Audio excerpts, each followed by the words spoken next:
have all come by stoppage. He is a banger, and he is most definitely here thinking and believing that he can defeat this brilliant South African. Well, the obvious tactic is to get inside that beautiful long jab there of Tete, which is achievable, but the problem is then you have that uppercut to worry about. We've seen that, how effective that can be in the past. He takes a little half a step back, Tete, and then whips that uppercut right through the middle. Tete had one win, which came in 11 seconds, the quickest ever in a world title fight. Well, it's not, I suspect that might never be broken. Casimero, who'll be known to British fans as the man who stopped Charlie Edwards in September 3 years ago in an IBF flyweight title defence. He won this interim title in February against Ricardo Espinosa, and then defended it in August against Cesar Ramirez. Both those came by way of stoppage. Oh, he's a quality operator, and if you allow him forward momentum, and he gets it on his side, then he's a really hard man to deter. He really is. So for Tete, it's just keeping him in his place all the time, pivoting on that front foot, whipping that jab out, not shortening the gap. Tete, tremendous athlete, stands 5'9", only weighed 8 stone 4 at the weigh-in, comfortably made the 8'6" limit.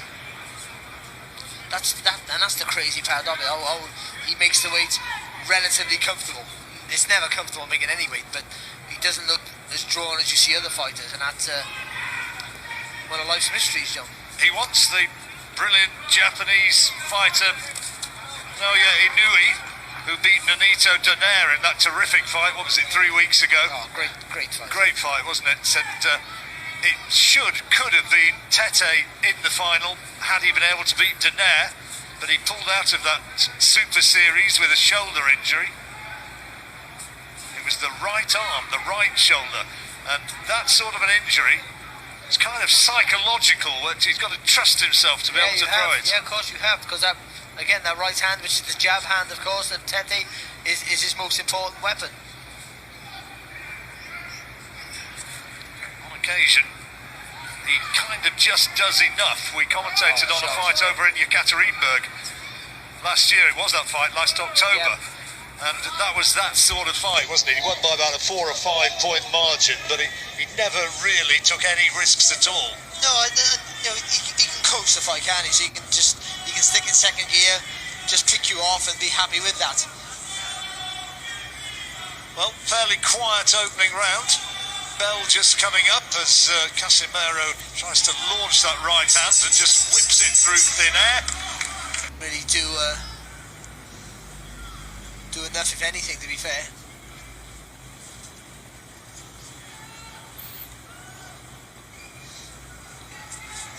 Quiet sort of opener, wasn't it?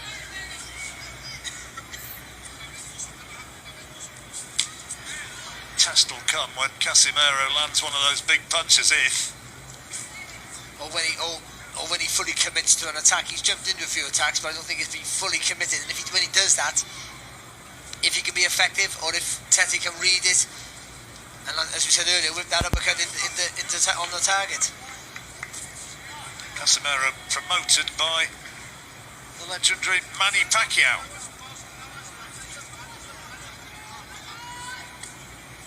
Sean Gibbons representing the little master over here. He's the chief executive officer or something of Pacquiao Promotions. Or something. Yeah, well, it's a significant job, you know.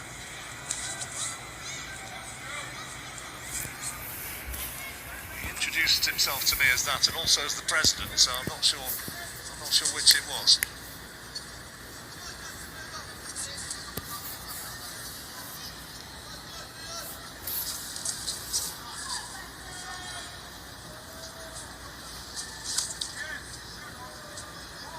Casimero got too much experience just to rush it because he knows he'll walk on the shots, but also with him not doing that means he's not being remotely effective. And even though Tete's not doing enough, he should be doing a lot more with that right jab, to be fair. Tete just looks huge in comparison to Casimero. That's an advantage he always has over pretty much every fight that he's faced. talked about moving up in weights. That might happen at some point. And I guess another option, talked about Inui, but Rigondo, the Cuban, is fighting Liborio Solis for the regular WBA title. That's coming up in about 3 weeks. And Tete's talked about fighting Rigondo, or as he's correctly pronounced with the Spanish accent, Rigondao. And look, two absolute geniuses, but it could also be a stinker of a fight, because they might just both be looking at each other. Could be a chess match, couldn't it? Each other to make the first move, yeah. Which this is a little bit at the moment. Yeah, it is. And again, Casimero's trying to attack, but short little right hand there. I thought it was half a head as well.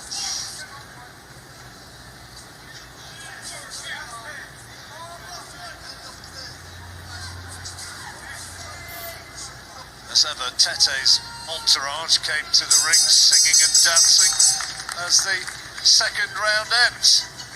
How have you scored them both? Yeah, I give them both to Tete, but he's only barely doing enough, John. I just think.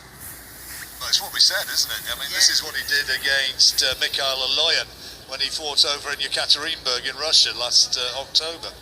Well, obviously, that's better there for Casimero. Doubling up on the jab. Well, I guess he thinks, it's your move to close the gap, not mine. I'm the taller fighter with the longer reach. I want to keep it long. You got to try and bring it to me.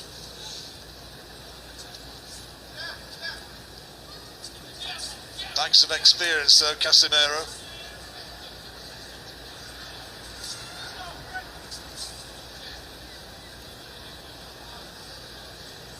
Got a record of 5 wins and 2 defeats in world title fights.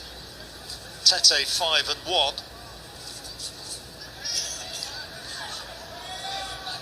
He's won his last 12 since September 2012.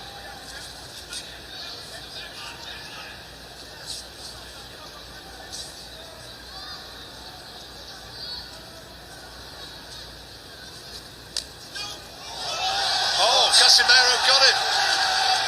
He's got him with a body now. He's given hits. He's got him with a body shot. Was it? No, it was on the chin. It was a short right hook to the chin. And he's in trouble. He's all over the place. He's in real trouble. Tete's in a lot of trouble.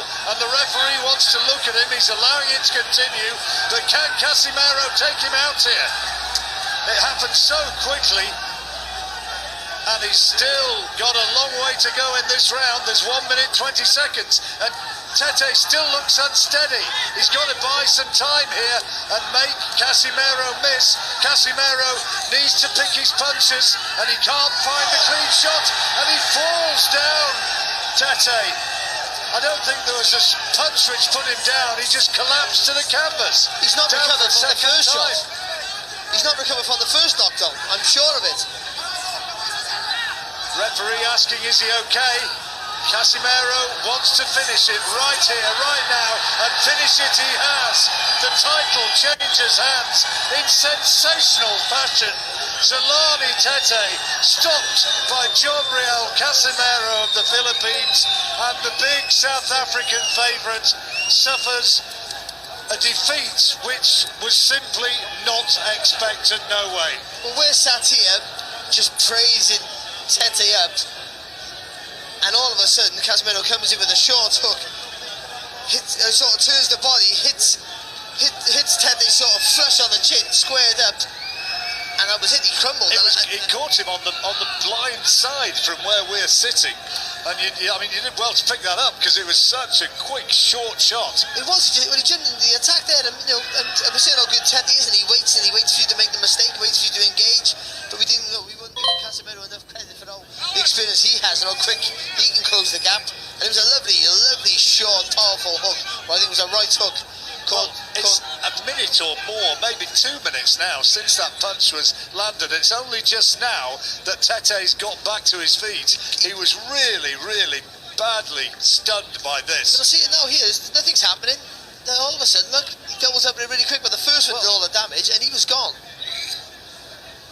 Well, so you see that? You can't see it there by the referee, but it was a great shot. He stepped around, and the left foot's gone outside of the right foot of the southpaw.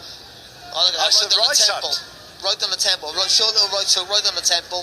And And he does it again, doubles it up again, but the first one did all the damage. He jumped in with a body shot, which initially I thought was what had done it, and then he lands with 2 right hands to the side of the head. And he's done. Now look at this now. There's nothing really clear and conclusive. He got caught on the top of the head there, Tete, but he wasn't recovering from the first one. You know, the referee could have easily stepped in after the first knockdown.